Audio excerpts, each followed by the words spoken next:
Hello everyone, it is the Instant Match Reaction Show. Liverpool beat Burnley by 3-0. I'm Paul Machin. Chris Pajak joins me in the studio for what has been the Instant Match, wait for it, reaction.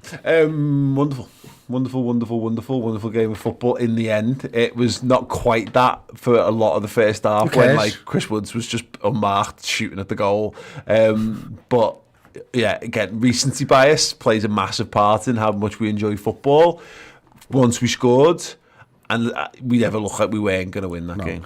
There was a freedom that came with, I think, Bobby's game when he gets that opener, wasn't there? And you could see that, and everyone just sort of went... Because I can't imagine the pressure that these lads have been under the last sort of 6 weeks or whatever. I mean, it's literally been must-win almost every single game for them. And that pressure... The fact that they've all stood up to it in the trying circumstances of this season tells you all you need to know about those lads individually and collectively, and Jurgen Klopp and how that team is built in his sort of honour, isn't it, and stuff like that. And that's the amazing thing, is that, you know, it goes back to something that Mo Salah wore on a t-shirt before Barcelona.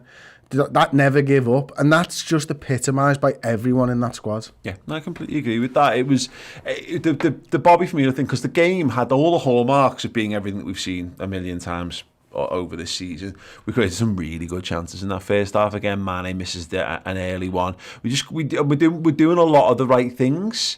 Obviously, we're still a bit leaky at the back. They still get a couple of clear-cut opportunities, which we shouldn't be allowing, of course. But we said it during the stream. Someone else has got to step up. It can't be Mo Salah every week. You've got world-class players in that team. We have got a soft underbelly, you know, and look, Nat Phillips is man of the match, and we'll talk about him. He was magnificent. Reece had a tricky game. Burnley always give us a future, but they beat us this season. They beat us at Anfield. It's never an easy game against Burnley, is the kind of point here. But where we fell down is not just having that little bit of a soft underbelly because of all the reasons that we now know, having been sliced to pieces, decimated at the back. We've just been a bit wasteful in front of goal as well. And when Bobby Firmino scores, it felt like we were back, and it feels like the good work that we've been doing for weeks. You know, we've got we're the form side in the Premier League. We've only dropped 2 points away from home in the last 8 or 9 games away from home. We've built ourselves. It's not been easy though, has it? No. But that's testament again to the lads, isn't it? Is that you know, no matter how the game's going. I mean, if you'd have probably asked me how Liverpool have done in the last 7 or 8 games on performance, I'd have gone, it's been pretty shit, to be quite honest with you. I've not enjoyed many of them. Like, you know, I've enjoyed about a minute of the West Brom game. And more the 2 days that followed than the game itself. I enjoyed the Man United game. I hadn't really enjoyed any of the others. I enjoyed the second half there tonight because we were playing good football. Once Bobby Firmino gets that goal, it's like we're watching a different player. It's like he's just free of the shackles of just being a normal footballer. It's mad, isn't it? Because I don't share the feeling in that regard, because I've enjoyed quite a lot about how we've played in the last few months, and it's just, again, it's because of what it is. It's just been a horrible long season. It's not how I would choose to enjoy football. This team was not constructed to play in this environment, and that's why it's been difficult as well. We talk about it, you know, we should be reenacting the Greatest Showman. You know what I mean? That's what our team is. It's, you know, a team of misfits from around world football who, you know, weren't liked or were picked up for a variety of reasons, and they've been constructed, and they've got this all-powerful force, and they just love to go out and entertain. It's like when the Power Rangers all join together. Oh yeah, absolutely. They're all Billy at this season. Billy the blue one. The Billy was the blue one, yeah. Absolutely. Billy Cranston, really named for Bryan Cranston, who would go on to be a world famous actor, the dad in Malcolm in the Middle, because he was part of the production for. Anyway, wow, there you go. Is that something the Green Ranger told you? No, it's just something you knew. He told me that he would purge LA traffic and people sweeping up around his feet. He didn't really do very well on the purge on our channel. What did you purge this season? This season. Purge much this season. I've never been a big advocate for null and void, but very much this season. Anyway, yeah, whatever. I've quite enjoyed bits and pieces this season. I think we play quite well, but the point of it all is that how Liverpool play is we're never lethal. We very rarely get one chance, score one goal. When we're absolutely on fire, we do, and that's normally when we you think about the City wins in the Champions League and Roma and all these big games where we just go and blitzkrieg a team to Barcelona. We blitzkrieg a team to death in half an hour. We still got that in our locker, but mostly Liverpool's style of play. Right, we hit him twice. It's the bit where Alexis Arquette runs into the room in Pulp Fiction and misses with 100 shots, and we look around and think, oh, we're still alive. We're definitely not Leia Aragana solo, like, you know. Yeah. But this is the point, isn't it? But what that felt like when Bobby goes in, and we've had it against Man United a little bit. It's like, oh yeah, everything we're doing does still work. It was, the story, tales of Liverpool's demise have been greatly exaggerated. We've always been a bit like this, and we were always likely to have a little bit of a dip. And when you've not got a rock solid defence, you're built on a house of sand, so you're always open to being able to do it. We've not been able to commit to the free-flowing attack of all. We had to build our confidence up. We've had to train 22 different fucking centre-back partnerships or whatever it's been on the season to try and hold down, when really it should have been 4 at most.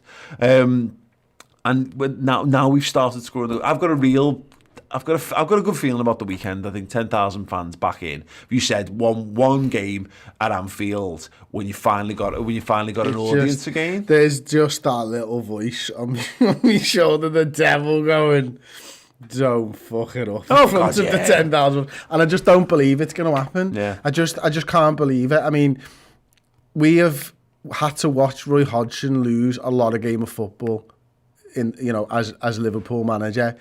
This is the time when we really want him to lose a game at Anfield, more than anything, you know what I mean? And I just can't see that it's happening. I just can't see, after fighting your way in there. Third is where I'm looking at right now, and third's the aim, because we know, Paul, that the goal difference thing, the league generally finishes in goal difference order. We have got now the third best goal difference. Is that going to come true? Is it going to be that we end up getting into third? And like you were saying before, Paul, what's the point? What if we just finish third? It's just so annoying. Well, that's the point, isn't it? I want us to, so that we get to go. It wasn't a disaster. And my point that I've been trying to fucking make, and I will hold it as a hill I'm prepared to die on. I think we'd have pissed this league if we'd not been at the injuries that we've had. And we'll have had some injuries, and we can debate how many you wanted or how many, whatever, blah, blah, blah. We've had a freakish amount of injuries. Freakish. We'd have at least given City a better run for money than anyone else has this season. It's pathetic. It's genuinely pathetic how no one else has come close to them this season. And it's really annoying. It doesn't bode well for footy, because if we can't get back up and running, we were saying like 2 weeks ago, Chelsea, but Chelsea are shit as well. Chelsea just need a goal scorer. Yeah, they've got everything else. Yeah. They just need someone to bang the goals in. But it's just that, if we end up finishing third, it'd be nice, because it helps to support the case of, it was a freakish season, but we fought, and we're not a million miles away from getting back on the horse again next year, of course. But to the point you're referring to, I was joking, saying, yeah, if we did, it would be annoying if we just ended up in third, because why have they put us through all of this just to finish third? Not even there's a part of me that kind of wants us to have to score in the last minute against Palace just to feel something. Feel at least we got a massive big we've won something kind of moment instead, but this is just win 7-0 at Anfield, lads. We're going the game. I'm so excited to be going. I've not watched Liverpool play live since we won the league. Yeah, it's just fucking bizarre, isn't it? Well, let me think about it again. It's March. It was March a year ago. It's 14, 15 months or whatever since I watched Liverpool play in front of me with my own 2 eyes. It's balmy. But it's great. You know what? And Jurgen Klopp was saying it. He kind of said it in a much nicer way than we do, which is hilarious because it's a second language. But that was a semi-final. We just won a semi-final, and Sunday's the final. And you know what? Like with anything, we've become good at those kind of things. Liverpool are good at that. I'm hoping we get that vibe, like the Tottenham Hotspur kind of vibe, where we had the Wolves vibe, where we had fans back in and all that. We had a lot less fans back in for those games as well. it's what you'd want, and we're in a point now where Trent's playing arguably the best football of his career so far. Robbo looks full of energy again. Mane again, not brilliant tonight, but I feel like there's something there. There's enough from Mane that he's causing a problem. He's likely to score a goal, which makes a nice change. Salah, he'll probably score. Bobby Firmino's in some sort of goal scoring form as well. Oxlade-Chamberlain coming off the bench and contributing on the back of Kurt contributing in the week.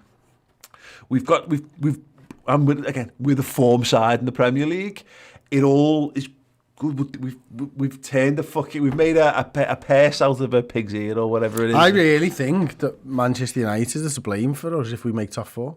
I think that break has just sort of reinvigorated everyone. Robbo's been a different player since we had that break where Manchester United should have been. Like, isn't it just so weird that like their protests could have been the reason that we end up in top 4? Well, what did I say? We came back and we were having the debate about what you can do in those extra days, and it was like, well, there'll be no much difference in terms of like fitness or relaxation or team bonding or whatever. Set pieces. We've been well better at set pieces since in the last few games. We just have. There's loads of little elements. The training ground work is finally shown because we've basically had to build the team from scratch. Yeah. Not in the same way. Yeah. There's going to be a point where last season you're working on different things every week or whatever. You're working on patterns of play, blah, blah, blah. This season, it's like, how do we protect Reece and Phillips, or how do we get Reece and Phillips up to scratch? That's what the big working point is all throughout the season. So, yeah, the lads will be doing the normal rondos and all that type of stuff, but the real focus has been, how do we make sure we don't concede as many goals as we've been conceding? Well, we've been training. Fabinho's had to be trained as a centre half. We've had to blood in Phillips and Reece Williams, Kabak as well, and Davies, and probably again, Cometio's been on the bench the last few weeks, but he got a few minutes earlier on in the season. There's another who just will have been involved, who's got to get a crash course just in case. Davies as well coming in in that regard. Thiago, of course, Kurt Jones has had more games. Fabinho's had to learn how to play centre half. Henderson's had to learn how to play centre half, and Thiago's had to come in and learn how to play in the team as well as that. Curtis Jones, 19 going 20 years old, has had to learn that he's played well more football than we probably would have ideally wanted him to this season, and he's excelled, by the way. But the point is, you would have wanted to use him a bit more conservatively, a bit more sparingly. Jota trying to blood him into the side as well, and having no choice but to play him at some point because we just needed his body on the pitch. It's been mad, and we've had to try and, again, it's the whole build the aeroplane while it's in the air. I think it was a Rodgersism, but it's spot on. It's that, and we've got the best manager in the world. And again, people go, whatever. We've got, certainly for Liverpool, we've got the best coach, one of the best coaching teams. I heard it was a mad thing that we found out at Melwood last week, that Liverpool paid like 30 grand to have fans installed at Melwood to simulate the wind from Kirby, so when they made the step to Kirby, it wouldn't be a massive transition, because anyone's been to Kirby, it's fucking dead windy. Liverpool... They should have paid 30 grand to put it in Anfield during the games. Yeah. But the point is that you forget when you're lost in, like, oh God, I feel like you're in the mire.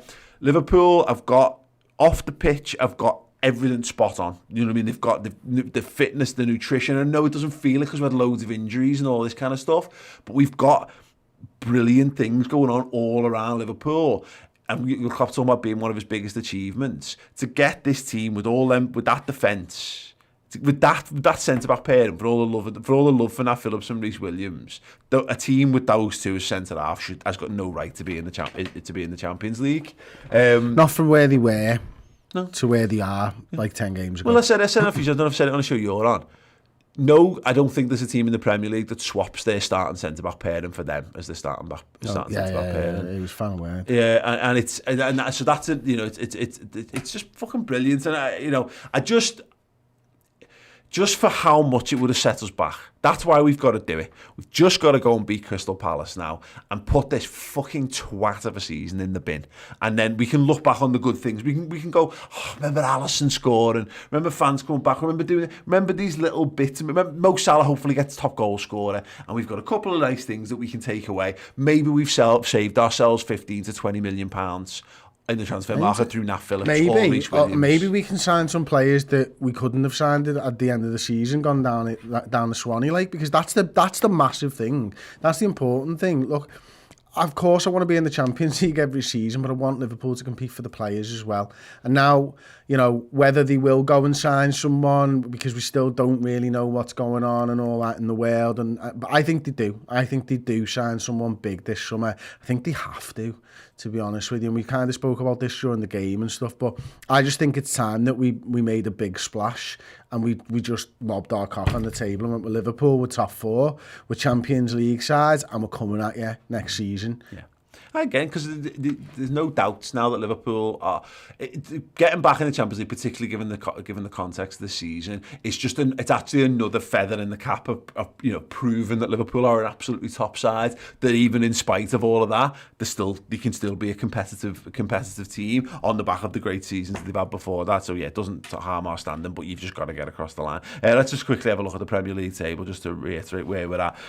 We are up into 4th, 66 points, 1 point behind Chelsea, level on points with Leicester, but we have a 4 better goal difference, 24 for us, 20 for Leicester, which means obviously if we match results, they would need to get they need to have a bigger swing. So, like, for example, if we win 1-0, they've got to win 6-0 to overturn that, right? I think, but no, because it's level. That would be level on goal difference, wouldn't it? If we scored, if we won 1-0. Yeah. You're the fucking numbers one. That's a worry, isn't it?